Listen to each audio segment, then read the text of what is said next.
Well, good evening and welcome to the Saints Insider Postgame Show.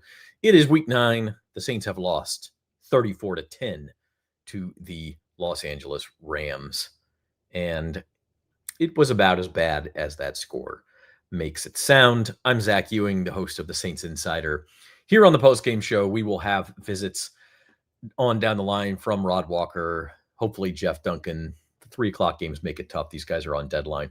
Hopefully Luke Johnson and Matthew Paris are 2 guys on the ground there in Inglewood, can also check in from SoFi Stadium and give you all some of their insights that they saw live. And speaking of insights, I'm seeing some comments out there. It's bad, guys. As Ryan G says, this is bad. Yeah. 34-10. Can read some stats that just kind of let you know where we're at with this. But the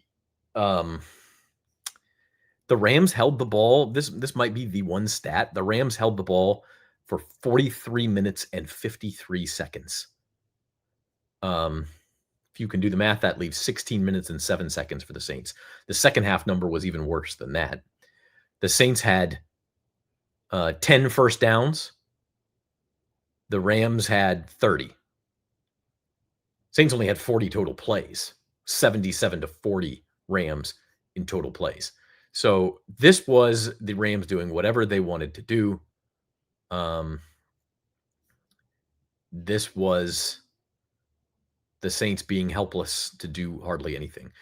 See, Rod Walker just popped in the studio. Give him a second to get his camera turned on, and we will add him in. Let's see. Rod, can you hear us? I could hear him, but camera wasn't working. I think Rod's trying to reconnect. So we'll see if we can get Rod. And we will talk about this because that was bad. Some interesting historical comments here, I think, about other coaches. Brian Cavett saying this might be the worst coach since Ditka. John McElroy says, slow down. We'll never see Peyton again. I think that is probably just about true. That's kind of a once-in-a-lifetime guy. The other thing, of course, is that this is the Tyler Shough debut. Tyler Shough way ahead of where Rattler was in his first start. I think that's generally true if you think back to last year. Now, Rattler had very little else going on for him.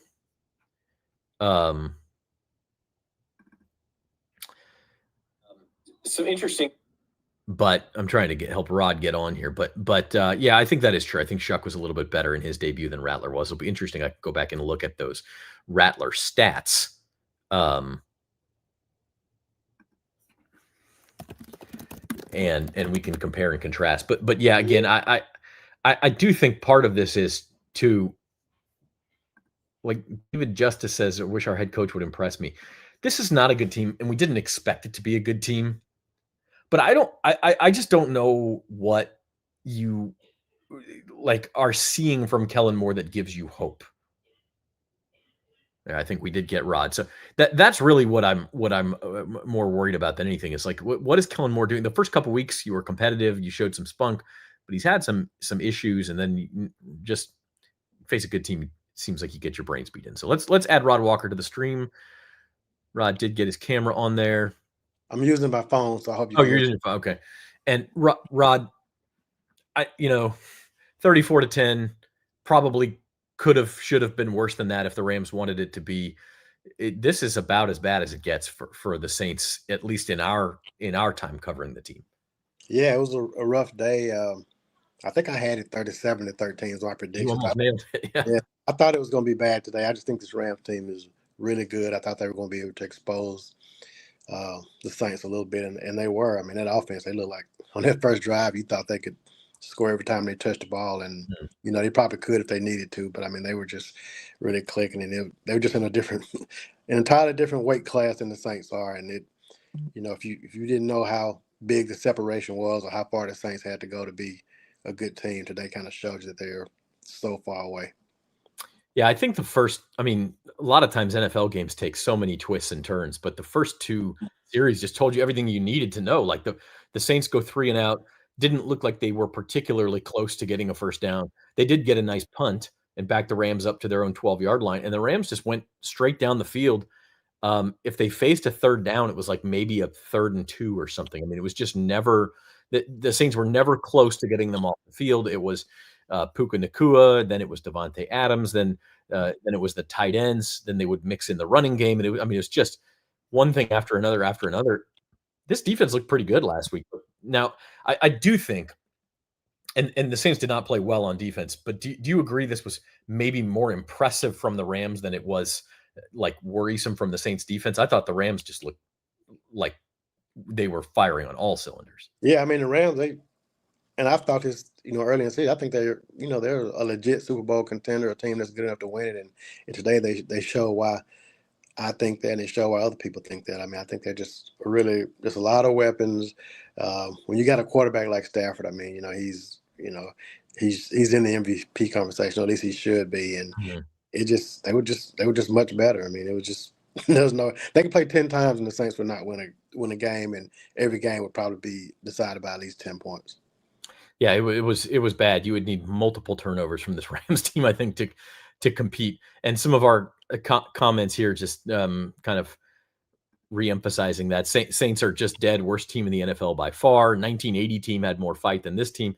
Eddie brings up the 1980 team, and as you mentioned in your 3 takeaways, which are live now on NOLA.com, this was the Saints' worst start since 1980. They also, I actually think they were winless. Were they 0-10? Yeah, they were 0-13 that year. 13, Then they won a game, then lost last game, finished 1-15. But this team very well could finish 1-16. I mean, they got some winnable games down the stretch. I mean, you look at the Jets, the Dolphins, and the Titans. But I don't know, man. I mean, this team, I just don't know where they'll be at. When they get around to those teams. But there's a good chance that that this Saints team could be just as bad as that 1980 team. Yeah, it doesn't look good, and I mean, we will talk about this as we go forward. But the trade deadline is Tuesday. I think if you're the Saints, you just have to make a move if you get a decent offer for somebody. I mean, there's no reason to hang on. And then we start to think about, how does it get better? What's the path forward from this? And that question starts with Tyler Shough. So how did you think Tyler Shough looked today? His numbers are on the screen: 15 of 24, 176 yards. He had the touchdown to Juwan Johnson at the end of the first half. He had the interception at the end of the second half, kind of, under pressure, throwing into coverage and comeback mode sort of thing. So what were your ultimate takeaways? I don't think he did anything to make you say, "Oh, this is the guy for the future." But I don't think he made you say anything to say he's not the guy. I think the Rams are really good, and I think it's going to take a little bit more time to evaluate him. I don't want to put too much into, what he had 40 snaps. The team he didn't have 40. I mean, the offense ran 40. I guess Tyson got some of those. He threw 20. How many passes did he throw today? 24. Yeah, he threw only 24 passes. So I just don't know if we got a really good look at him the way this game unfolded. I mean, it really wasn't even fair to him. They couldn't run the ball. So, I mean, everything that could go wrong went wrong, and it's just a little too early. But, I mean, there were some moments I thought the drive at the end of the first half, I thought he looked good. And he made a couple of throws in I think it was the third quarter, but that I thought, he went downfield and he threw a couple of passes that I thought, were good passes. So, I mean, I think there's some, he may be okay. It's just too early for me to say how good he's going to be. But, I guess I kind of like what I saw today. Yeah, I mean, this was a difficult game to evaluate. Right. And we knew that going in. We knew that playing against the Rams, it was a question I asked Tyler last week. I mean, I guess Wednesday, what does it mean to you that the Saints are kind of throwing you out there to the Rams in your debut? And, he's obviously, looking forward to it. He's a guy that's looking forward to getting his first start. But he won't face a team as good as this one the rest of the way. So we just need to see a steady improvement from him the rest of the way these last 8 games of the season. Yeah, we talked about how difficult it was to evaluate Rattler at the end of last year with the backup offensive line and the injured receiving core. Well, Talifuanga went out with what looks like a serious injury at the end of this game. Cesar Ruiz left and then came back in this game, so he's okay. But if Fuaga is out an extended period, that's now 2/5 of your offensive line that's out. It's just rough. But I think the way this game developed too is part of it. Like, Shough obviously did not look good in the first quarter, but then he had that good drive at the end of the first half, It was aided by a personal foul against Byron Young for a helmet-to-helmet hit on the sack. But other than that, like it was a really good drive by Shough, and he had a couple of nice throws in there, including the touchdown to Johnson. Then the second half starts, and the Rams took the opening kickoff of the second half, and they kept the ball for 9 minutes and 46 seconds, 16 plays, 80 yards. Saints defense would make a play and get the Rams into second or third and long, and then Matthew Stafford would just find a way out of it. And then they would get the running game going. It was 16 plays, 9 minutes and 46 seconds. So the Saints finally get the ball with just over 5 minutes left in the third quarter. And on the third play of that drive, Alvin Kamara loses a fumble. And then the Rams take the ball and they hold it for 10 plays, 52-yard touchdown drive, 6 minutes and 22 seconds. That takes you, well into the fourth quarter. So at this point, the Saints, we played the entire third quarter plus a couple minutes of the fourth, and the Saints have run 3 plays. And by the time they get the ball back, it's 34-10, and no one's playing coverage or running routes or anything like you would in a competitive game. And so how do you almost have to throw the entire second half out when you evaluate?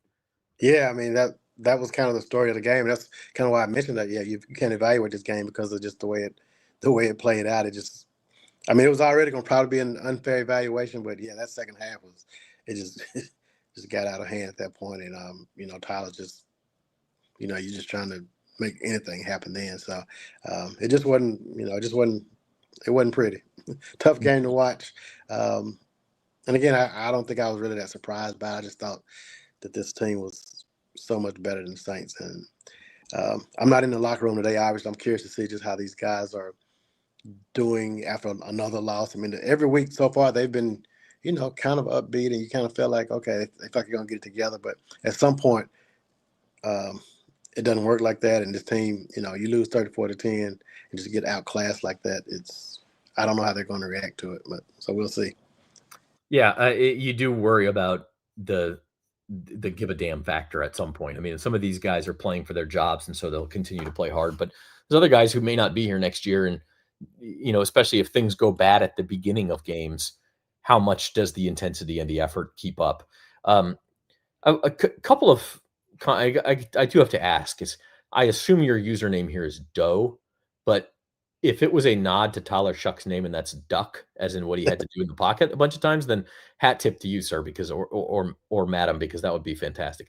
But that it's interesting. We had 2 back-to-back comments about the play calling. I want to ask you this, Rod. It is too early to make any large-scale evaluation of Kellen Moore, but I do think it's starting to become slightly concerning that we're not like he's supposed to be this elite play caller and this this mastermind on offense. It does feel like we're not seeing a lot of that. Now, maybe that's the personnel. Maybe it's just the offensive line's getting blown up and you can't run the ball or protect the passer and you just have to take what you can get. Are you starting to get to the point where you think you've seen enough to where you can at least start to make an evaluation of Kellen Moore? I think the personnel is an issue, and I think that he's still learning. But something I thought even when they hired him, I know he's just supposed to be this offensive genius, but I think that's a lot easier when you got Saquon Barkley running for you in Philadelphia. So I think some of the pieces are missing, and they're playing from behind so much, it's hard to see if you can even call plays like you want to because you're always playing catch up. So I think if he ever gets to a point where they can get a lead here or there and just kind of, stay with the script, he'll be okay. But I just think they're not able to run the ball well, which if you can't do that, everything else is kind of out the window anyway. So, I'm just not – I don't know if his play calling is the issue. I think it's more just a big picture. This team's just not very good. I think that's the issue that's affecting his play calling. I do think that's true. Like if you the old football coach axiom, it's not about the X's and O's, it's about the Jimmies and Joes. Like that holds true even in the NFL to a certain extent. Like you got to have the guys out there. Having said that, like it just feels like every time he does try to be creative, it backfires, or you're just wondering exactly what they're trying to do. And I'm just curious to see if that does turn around. And I guess with that said, let's move this discussion a little bit toward the trade deadline, which is in just 2 days' time, less than 2 days now. It's, I think, 3 p.m. Central Time on Tuesday. Do you expect to see any names moved here? I mean, Obviously, you could just see a Chris Rump for somebody like a reserve player moved for a 6th-round pick or 7th-round pick. Rashid Shaheed is probably the most common guy you hear as far as a big name.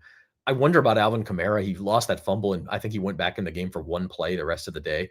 So I don't think he's going to get traded. It'd be interesting if the Saints got any offers for him. And the other guy I thought about is your guy Chase Young. Like, if there's anybody on this team playing well and who would get a substantial offer, it would be Chase. I don't know. The Saints are not the type of team. Mickey Loomis has never shown a propensity in the past to trade away guys, at least not until Marshawn Lattimore last year. But if they get a big offer on one of these guys, do you think they pull the trigger? Well, I think Chase is a guy that they may get an offer on, but I think he could be a really solid piece for this team in the future. So I just think to me, he's like almost too good to get rid of. Yeah. As far as the receivers, though, I think, and I said it on the podcast the other day, I just think, when you look at Jalen Polk and Trey Palmer, who they have on the roster now that, they'll be ready to play next year. I think one of the receivers, and I don't know if it'll be Rashid or Brandon Cook, but I just think you have to make a move. I just don't, because this team isn't a quarterback away from being good. I mean, they're going to need some pieces in the draft. They're going to need some draft capital. So I think if they can get some in this, by Tuesday, I think they have to. I think you just have to go for it, man. I don't know if you got enough on this roster. It's not like when you were almost, when this team thought they were close and, a player or two away. I mean, they're much further away than that. Yeah, going back to a comment a few minutes ago from I'm just going to call you Duck because that just makes me laugh. But nobody's trading for anybody from this team for more than a 4th. Why would you? Honestly, fine. Get a couple of extra 4ths. They lost a 4th in the Devon Vele trade. You get a couple more. You just need young players. And it's depressing to be talking about this on November the 2nd for the 2nd straight year. This was the weekend last year that Dennis Allen got fired. The Saints lost their 7th straight game. It was the first Sunday of November. And Dennis Allen gets fired the next day. They trade Marshawn Lattimore the day after that. And it sucks that we have to talk about this almost a full 6 months before the draft, but that's where this team is at. They need an infusion of young talent. I think last year's draft class, there's been some promise there. We've seen some ups and downs, but we've seen some of those guys start to contribute in meaningful ways, and they just need to get bodies in here and then sort out who they want to keep. Yeah, I mean, that's where they are right now, and it'll probably be if they do that, there's some players who I thought were untouchable that now I'm kind of thinking like, you know what? I mean, even listening to DeMario the other day in his press conference, and he, at first I was saying, he's not chasing rings. He wants to stay here. But I think he's at a point. I think this season, this team isn't going to be good this year. Probably not going to just turn around and be good next year. And if he has one last shot to go, play for a team like the 49ers or somebody who's a piece away, like maybe he does do it. So I am a little bit more open to them trading some guys that we thought were Saints forever or for the rest of their career. So I can see it happening. I see the comment here asking if Fuaga is out for the year. I don't think that we've gotten that up. Usually you don't get those till the next day. But if you guys see something that we're missing, let me know. I'm gonna scan Twitter real quick to see if there's any news. But I do think like Fuaga's been battling this knee injury all year anyway. He's kind of struggled. At times it's clear the injury is affecting him. If it's obviously it's serious and they're going to have to force him out for the year. But at some point, even if it's not serious, I might say, you know what? Why don't you let's go get you completely healthy and not force this anymore.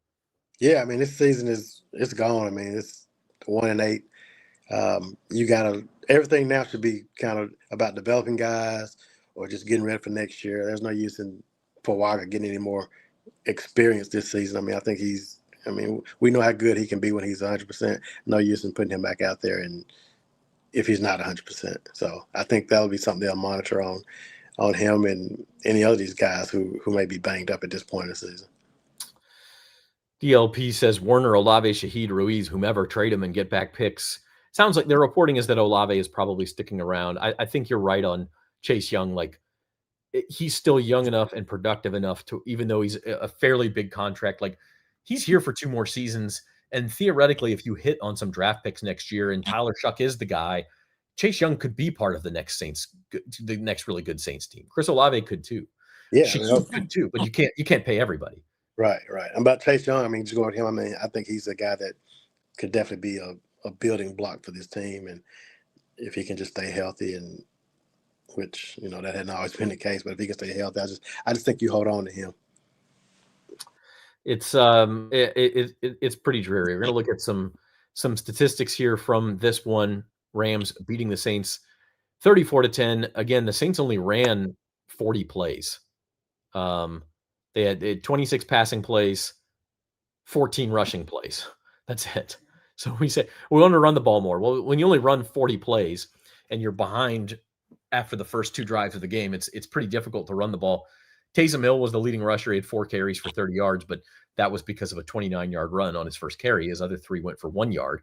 Alvin Kamara only 6 carries, 14 yards. Devin Neal had 3 carries for 11 yards, and Tyler Shough 1 carry for 2 yards. In the receiving game, Shaheed caught 5 passes for 68 yards. Chris Olave 3 catches for 57 yards. Juwan Johnson looked pretty good, 3 catches, 31 yards in the touchdown. He also had another drop. Which seems to be, as you joked, Rod, kind of a weekly thing with him. Brandon Cooks 2 catches for 16 yards. Kamara and Neal each had 1 short catch, and Alvin Kamara had the lost fumble, which was really I think the Saints' last gasp is on that drive when if there was ever a chance they were going to make it interesting at all, they lost it when Alvin lost that fumble. So, again, just really hard to evaluate anything for anybody when they only almost played. Like, you see NFL games where teams get close to 80 plays. I mean, shoot, the Rams had 77 today. The Saints got half of that. So it's really hard to evaluate. And then on the other side of the ball, Rams finished with 415 yards, but I think they had that with 10 minutes left. I mean, they could have easily gone over 500 if they wanted to. 43 minutes, 53 seconds of possession. That is pretty close to a Saints record low. I know that I looked up one game where in 2010 against the Falcons, strangely enough, a really great Saints team, but the Falcons had like 45 minutes of possession against them. So that it's not first place, but it might well be the second most they've ever allowed an opponent to have on record. So, Steven, this is what we're doing. Pathetic defense, 30 first downs, held the ball for 44 minutes. Like I said, the Saints did some nice things. Chase Young did have a couple of nice plays. Justin Reed had a really good pass breakup and coverage on Devontae Adams. There were some signs of life, but ultimately the Rams just kind of did what they wanted when they needed to. Yeah, I mean, they had a chance to go up. I guess it would have been 28-3, I think, and they had the penalty on when they were going in to score, and they had a penalty that got called back, and then they ended up missing the field goal, I think, on that one. That's right. Yeah. So, I mean, yeah, it would have got out of hand then. The Saints answered, got it to 20-10, but it was never really that close. But yeah, I thought the defense played really bad today, especially and you saw it on the opening drive. I mean, they just did what they wanted to do. Guys were wide open, and they just it was rough for Brandon Staley's unit. It feels like there was mismatches everywhere, and I don't want to get too much on the defense because they played really, really well against Tampa Bay last week. But they've, to be fair, have struggled against this Rams offense for years now. Remember, like I see Duck's comment about Alontae Taylor giving up 2 touchdowns, but he had the hit stick. I mean, he does that, and he was the one who got benched in SoFi Stadium in that Thursday night game right before Christmas 2 years ago that probably effectively knocked the Saints out of the playoffs that year. And Sean McVay will create mismatches. This is obviously a totally different defense, but a lot of the same players. But I think part of the problem, Rod, is that the mismatches were just the Rams just had better players than the Saints did. Yeah, we kind of knew that. And, you could just watch Sean McVay on the sideline, and he was just – you could tell that it almost looked like, hey, there's nothing they can do to stop us. We can do what we want to do. And, I mean, he was just kind of in his bag, and that's kind of set the tone for this game. Yes, Matthew Stafford had 281 yards passing, 4 touchdowns. He had 220 some yards at halftime. So, I mean, just do the math. He could have kept going at a much higher rate than that. Rams ran the ball a lot in the second half. Kyron Williams had 114 yards and a touchdown on the ground. Blake Corum added 58 yards on the ground. As a team, the Rams ran for 171 yards. Puka Nacua, 7 catches for 95 yards and a touchdown, even though he left late with an injury that doesn't look like it's serious. Devontae Adams, 5 catches, 60 yards, 2 touchdowns. And then, man, it doesn't matter what scheme the Saints are running or who the defensive coordinator is. Good tight ends. Man, these are like kryptonite to the black and gold. Yeah, I mean, we've seen it time and time again, and every time they're facing one, we always say, this is going to be an issue for this team, and normally it is. So that's something that at some point they got to figure it out. It's always tight ends, mobile quarterbacks that can extend plays. Like we're always talking about those two things, and Saints just have not figured it out yet. And I mean, I know those kind of players are hard for anybody to figure out, but the Saints just seem to really struggle with it. Yeah, no doubt. And that today they had 3 of them actually that kind of rotated them around. Terrence Ferguson had 54 yards on 2 catches. Davis Allen had 37 yards on 3 catches and would have had a touchdown on top of that had he not face masked. I think it was Jonas Sanker. He committed that face mask you mentioned. And then Tyler Higbee did have a touchdown among 3 catches. So it's like all 3 of them did stuff. And you're right. Like you talk about that face mask. If Davis Allen, even if he probably only got in the end zone because he grabbed Sanker's face mask. But let's say he just goes down at the 3-yard line or something. Right. Rams score on the next play or two, leave the Saints less time than they had. And maybe this game could have been 27-3 at halftime, and then it ends up really ugly. I mean, then we're talking about another Seahawks score where the Saints maybe lose by 30 plus points. We knew it was going to be a long season, but I think we have to say 9 weeks in, are the Saints even meeting those low expectations in your eyes? No, and I think what's concerning to me is they haven't gotten. I thought with a first-year coach, I thought, okay, they struggled early on, but you figure you'd see some progress as the season went on. And I don't know if I'm trying to think if they've gotten better at any. I think the Buffalo game, you thought, okay, maybe they're turning the corner and going in the right direction, but there's so many different issues with the team that you can't fix them all. It's like every week is something. You don't know if it's going to be the defense that doesn't show up, or if it's going to be the turnovers that's going to kill them, or the penalties, or it's just always something. And it's just so many holes, and you can't plug them all up. Yeah, no doubt about it. I mean, I just, again, I hate to have the draft conversation on November 2nd, but like, how many more wins does this team have on the schedule? Like the number 1 pick feels like a very real possibility right now. Yeah. I mean, I do think, again, I don't know. I think some of these other teams, you look at the Dolphins aren't, but the Jets and the Titans, I mean, they may be at least trending a little bit upward. Like I think you may see some signs that they're still playing. The Dolphins are probably quitting and probably making some changes here soon. But yeah, I don't know. I just don't know if any of those, if the Saints are, I mean, they got the Dolphins on the road, Titans on the road, the Jets come to the Superdome, which, I mean, that doesn't guarantee a win for this team. So yeah, I just don't know. They should just have a round robin with those 4 teams and see who come out of that at the best, I guess. Why do we have to do that?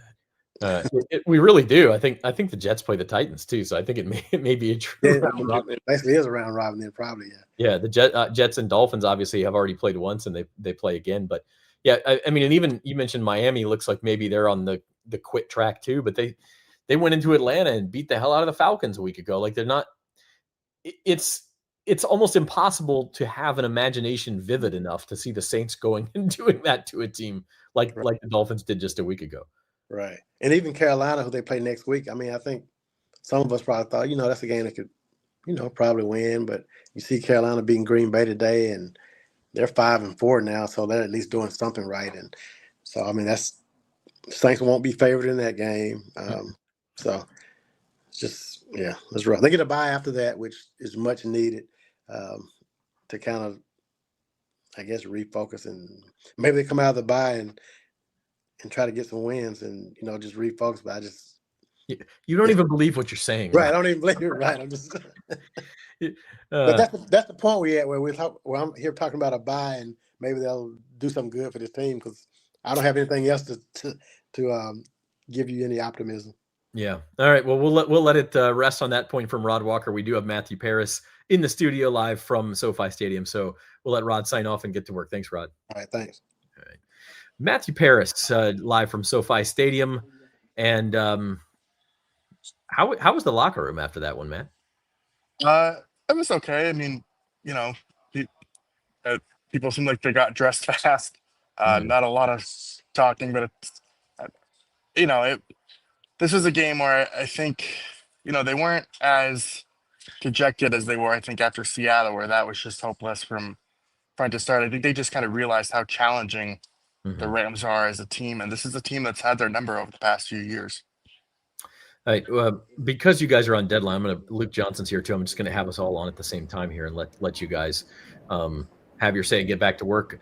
Luke, 34-10, and obviously we saw the gap between one of the NFL's best teams and whatever the Saints are right now.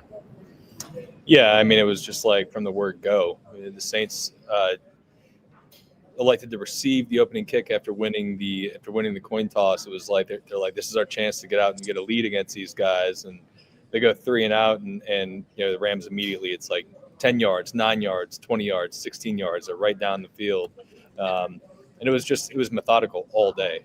I mean, they held possession for almost 3/4 of this game.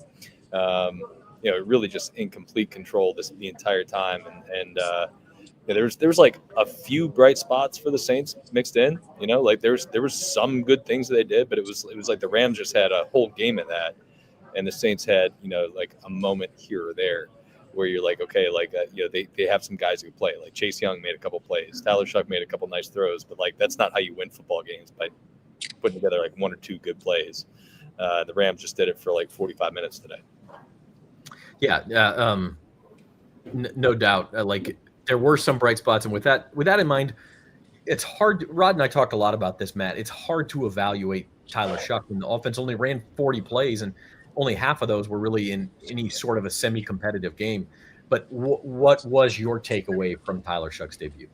It took him a while to get started, but I thought once they were able to string together some plays, he actually settled into a pretty nice rhythm. I mean, the 4th down interception, I'm not sure what Kellen Moore said about it or Shough, but it looked like he was a bit late getting to the other side of the field. It seemed like he had Taysom Hill and was late to process that. But besides that, it seemed like, the speed of the game, it looked really fast for him at the beginning, but he settled in, evaded. He made a couple nice plays with his legs. It was kind of a lot like Spencer Rattler, where he did enough to not quite rally them, but enough to sustain a nice drive or two, but not nearly good enough what you need from the position in the long term. But, this is his first start, and it came against a challenging team. So I think under those circumstances, he did fine.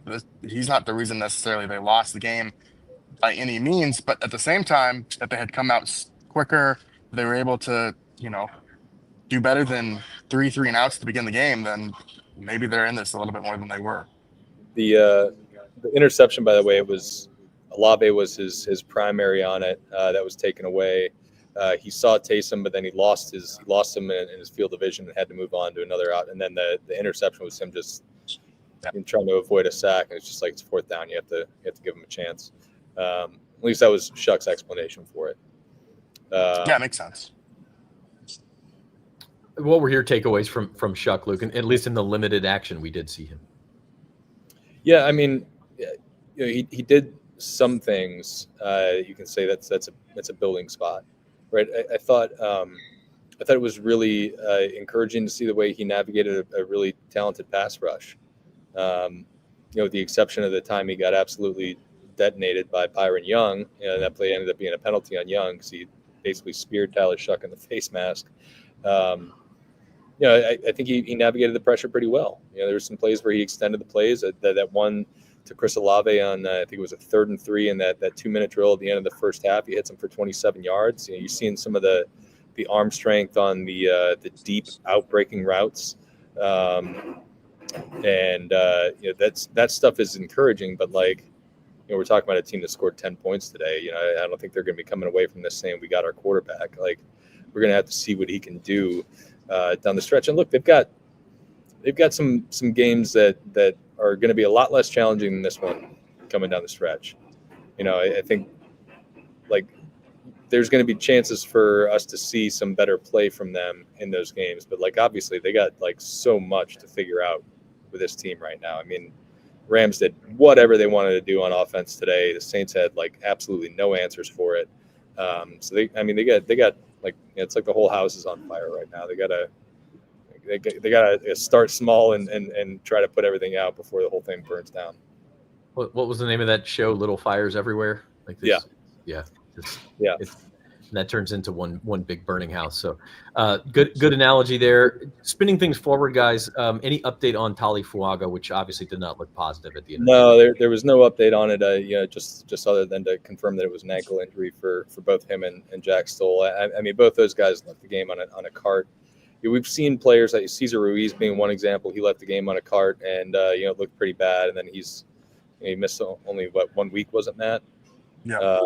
So it's not necessarily like a death sentence for them for this year, but I mean, it didn't look good in the moment. He was able to limp off the field, but leaving the field on a cart just looked bad. Towel over his head and everything. So I'm sure we'll get more info on that one tomorrow. Yeah, I mean, it looked like Stoll, at least in the locker room, was the little bit more serious one. He was wearing a boot, I believe. He asked Spencer Rattler if they were the same shoe size, because I guess his other shoe was not necessarily supportive for walking on a bad ankle as well. And Fuaga, I didn't see a boot. He was in the locker room and kind of walking around. I didn't get a chance to speak with him, but he looked better of the two. But you never know Kendra Miller in the locker room again after the Bears game said he was fine, and then he had torn ACL. So be careful of believing players with their injuries. Speaking of maybe reading between the lines, do you get any sense that there will be movement on the trade deadline in less than 48 hours now as we kind of, again, spin things forward? Yeah, I mean, I think I looked at Matt about midway through the third quarter and said they got to blow this thing up. I don't see any point in holding on to a lot of these guys. I mean, they have some good pieces on this roster, but it is clearly not enough. If you're getting to a point where you're going to have to pay some of these guys, I think it just makes a lot more sense to just accumulate as many draft picks as you can and try to get out of it that way, because what they got right now is not going to work. Yeah, we had a chance to speak to Rashid Shaheed after the game, and he said that they haven't had any contract talks with him since the season began. That seems contrary to how they're handling Chris Olave. It's gone quiet in that front, and he said he didn't really know what was going to happen, that the front office had been in contact with him a little bit, but wasn't really sure how the next few days are going to unfold. And I kind of think this is his last game. I'm not sure. Again, we asked Alontae Taylor about it too. I don't think I think Shaheed is a guy who will have some interest out there. There are a lot of teams that need receivers. He's one of the better ones available, especially if Miami doesn't trade Jaden Waddle. And so I think they are probably prepared to part ways with him. It's just, what's the asking price? Do teams want to pay a third-round pick for Rashid Shaheed? And if they don't, then is New Orleans going to budge and settle for less? I don't know. Those are the questions I have the next few days here. All right, we'll wrap things up with Luke and Matt and just give you guys both a chance to answer this question. This is a little bit of a weird one because you look at our predicted scores from Friday's podcast, and we all expected something about like this. I think we all picked the Rams in the 30s, and we all had the Saints under 20. So it's not like this was like, oh my gosh, what's wrong with this team? But watching it live, it does sort of feel like, man, this is bad. I don't know if it's a new low, but there is a long, long way to go. So what is your big picture takeaway after watching the Saints fall to 1-8? I just think this roster needs a lot of work, frankly. I mean, they don't have a pass rush to make life uncomfortable for Matthew Stafford. They don't have a secondary that can really shut down these star receivers that other teams have. And the offensive line does not generate nearly enough push to create a successful running game. They don't really have runners that can bail out or, to succeed without a good offensive line. And then quarterback is just a huge question mark as well. It's just this is the type of game against, a contending Rams team that really shows how far this roster has to go. Yeah, I'm with Matt on that. They just look, the Saints coming into this game are one of the healthiest teams in the NFL. I mean, they only lost a couple players, some important players, Julian Blackman, Eric McCoy. They would definitely, no doubt, be better with those guys. But for the most part, they have one of the healthiest teams in the NFL. And to go into a game where you're going up against one of the NFL's premier teams and you just get it handed to you for 60 minutes. I mean, that should tell you everything you need to know about the state of the roster right now. And look, I think Kellen Moore is going through his own growing pains as a head coach. There's some stuff that they're doing right now that doesn't really make a whole lot of sense to me. And I think a lot of Saints fans would probably agree with me on that. I think they've got. The good thing is there is nowhere to go but up from here, because this is about as bad as it can get. But they've got a lot of room to go up. All right, Luke Johnson, Matthew Paris, thank you for joining us live from SoFi Stadium. These guys got to go right, so we are going to let them go. Thanks, guys. All right, and bringing on to end the show here, Mr. Jeff Duncan joining us from his home in New Orleans. And Jeff, we turn to you for a little bit of a historical perspective, and I'm not calling you old, but I'm not calling you old. But this is bad, man. And we've had a couple of commenters who have been around this franchise a long time and comparing it to the Ditka days. And this is the Saints' worst start since even before that, since 1980. Put this in a little bit of perspective for us, just how bad this particular Saints team is. Well, I think it's as bad as I've covered since I've been on the beat, or however you want to term it, since I've covered the team. Which was right at the end of Ditka, right? Correct. Yeah, I think we're seeing the same game play every week, right? I mean, the team's behind 14-0, 14-3, first quarter or midway through the second quarter. I mean, they're just never really in the games. And today I thought was a really grim reminder of just how far the team has fallen, or the club has fallen, and just how far they have to go to be competitive against the elite teams in the NFL. I mean, it wasn't that long ago, Zach, that the Saints were one of those elite teams. 6 years ago, I guess, 5 years ago? Even 5 years ago. Yeah. But the roster has Matt hit the nail on the head. This is clearly not a very talented team. I think it's evident.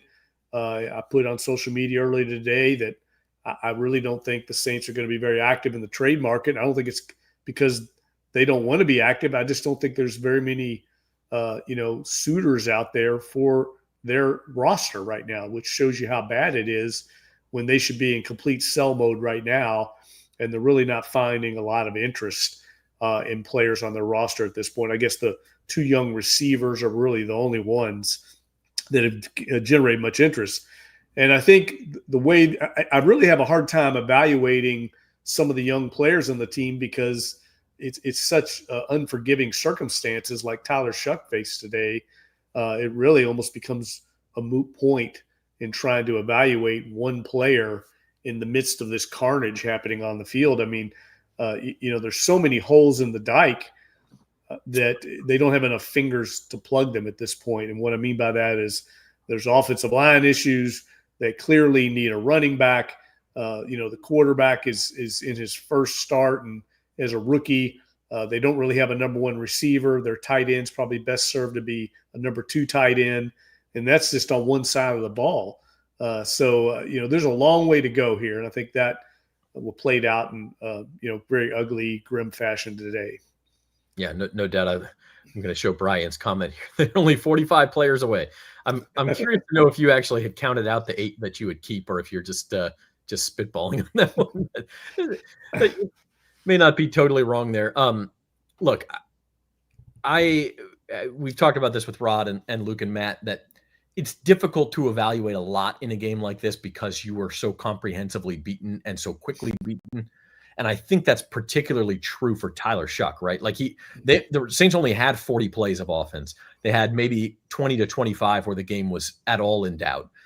He had a slow start. He had the really nice drive before halftime. And then he barely touched the ball again until it was 34-10. And the Saints only had 3 plays in the third quarter, one of which was an Alvin Kamara fumble. Shough, I think, only threw 1 pass in the third quarter. What did you take away, obviously, on what's probably an incomplete grade for Tyler Shough? Yeah, I kind of agreed with what Kellen Moore said. I think the most important thing I took away is he didn't look overwhelmed at all to me. He looked like he belonged out there. He didn't really look like a rookie. And that intangible factor, I think, is important. He played with, I thought, some poise in the face of some adverse situations. He showed some toughness, taking that big hit from the edge rusher that took him down with the helmet-to-helmet hit. Next play, throws the first career touchdown pass to Jawan Johnson. I came away being a little encouraged by what I saw. I can see why the Saints like Tyler Shough in the draft. I can see why they feel like he has a chance to be their quarterback of the future. But in the end, I mean, he's so overwhelmed with everything around him that it's impossible to gauge him. And I would say the same about Spencer Rattler. I'm not picking either one of these guys saying one's better than the other. It's just difficult to judge him in any way because of the beatdown was so emphatic. I mean, they were down 14-0 before they got a first down in this game. And I remember something I would say, I talked to Sean Payton earlier before the season and asked him what he thought of the Saints quarterback situation. Because if you remember at that time, it was pretty unprecedented how young the Saints quarterbacks were going to be. We didn't know who the quarterback was going to be. And the only thing he said about it was he said the best friend of a young quarterback is a running game and a defense. And in this game in particular, he had neither one. I mean, the Saints defense was helpless to stop the Rams at any point in the game, really. And they have no running game. I mean, this is now, 4 games in a row where they haven't mustered anything except one 29-yard run by Taysom Hill. So I don't think it's going to get much better for Tyler Shough, except for they're probably not going to play anybody as complete and as talented as this Rams team. Yeah, I think that's all true. I mean, there will be some easier tests and some opportunity for growth, which is really what you're looking for. I mean, we saw how much Spencer Rattler grew from last year to this year. If you could maybe get Shough to a competitive point this season, and then maybe you're willing to use that top draft pick on somebody else and roll with Shough for another season and see what he's got. But it's a rough road, man. And I am curious. You said your thoughts on the trade deadline that the Saints aren't going to get what they want in return, but are they at the point where if it's not nailed down? I mean, like Rod and I talked a little bit about Chase Young, who probably has the most value of anybody on this team. I don't know that you want to trade a guy who might still help you for a couple more years, and it looks like he's one of the better players in the NFL at his position. But everybody else, Shaheed in particular, who's going to be a free agent, you almost just take best offer, even if it's not quite what you want, right? Yeah, I would think you have to think hard about it. Certainly, if you feel like you're not going to re-sign Rashid Shaheed, it certainly makes sense to get something in return for him. And look, the rest of the league knows this, Zach. I mean, they're not dumb bunnies around the league. They know what the Saints situation, and they know if more likely they're not going to re-sign the guy. So that's why there's not much of a market right now for Shaheed or Chris Olave, who, even though we see flashes like today, flashes his ability, still does not look anything like a number one receiver in this league. And I think he's trying to get number one money, and no one's going to give him that in the league right now. Where he's playing, the performance, some of it obviously impacted by the young quarterbacks on this team. But I think he's got a difficult road to hoe. And I think that's why the Saints are considering re-signing him, just because they don't feel like there's much of a future in the trade market for him. Saints defense, the other side of this coin, Rams had 415 yards, but I think they had 410 yards with 10 minutes left in the game. They obviously took their foot off the gas there in the final quarter. This defense played really well against Tampa Bay a week ago, so I don't know that this is some huge sign that they're a lost unit or anything like that. But again, just a gap in talent at so many positions. Right. I mean, here's what I'd say about that Bucs game too. I mean, let's be real here. They played without Mike Evans, Chris Godwin, and Bucky Irving. So that makes your sledding a lot easier as opposed to a full Bucs roster.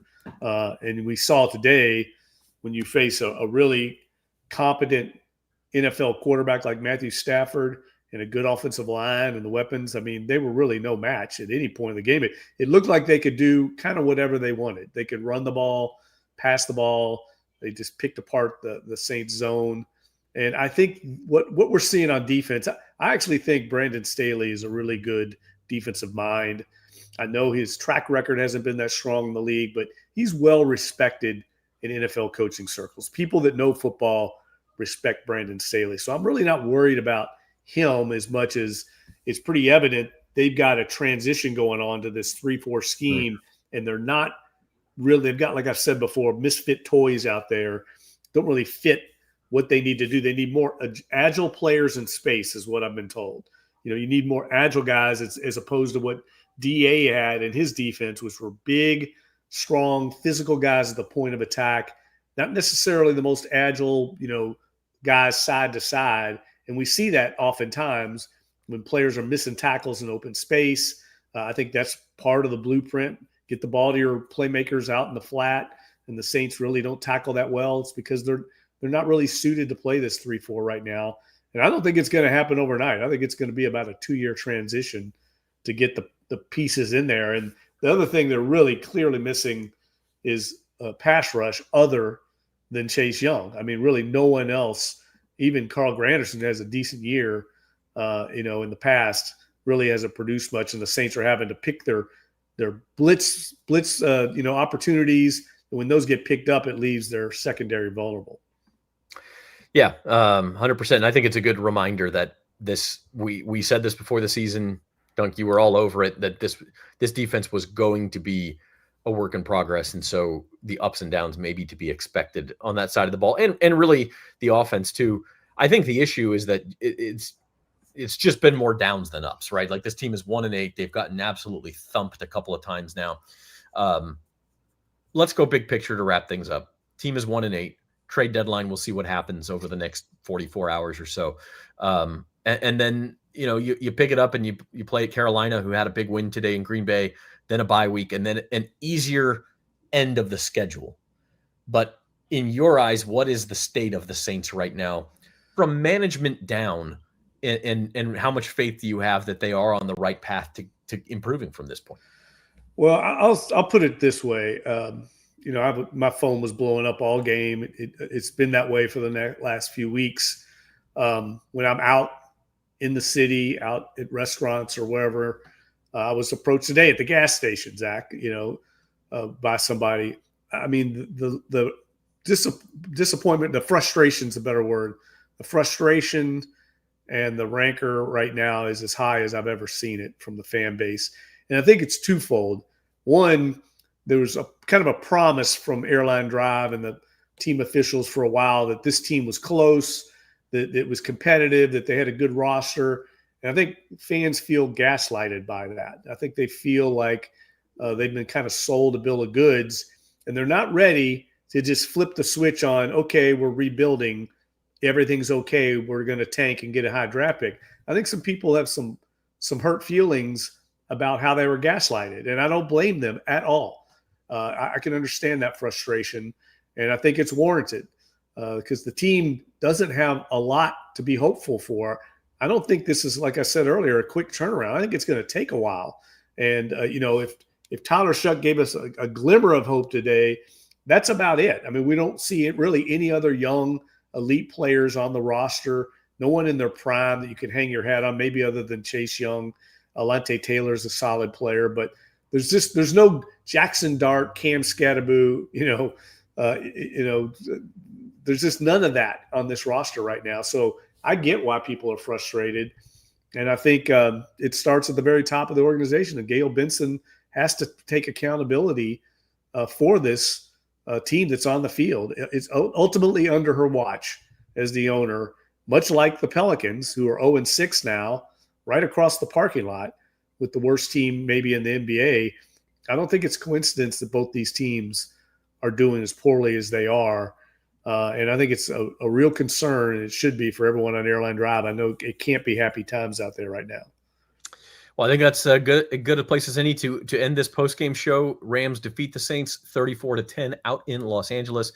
Now the Saints will return home and then go to the other coast to play the Carolina Panthers next week. In between, we get the trade deadline on Tuesday. We will have full coverage of all of that. You can read Jeff's column. It's up on NOLA.com now. Rod Walker will have one tomorrow. We will have full coverage of the trade deadline, and we'll be back on the Saints Insider Wednesday to talk about what the Saints did or did not do on deadline day, and then we will move it forward from there. So appreciate the big audience. I mean, I know you guys are as frustrated as anybody, and we're glad to give you a place to voice your concerns. So for Rod Walker, Matthew Paris, Luke Johnson, and for Jeff Duncan, I'm Zach Ewing, and thank you for watching the Saints Insider Postgame.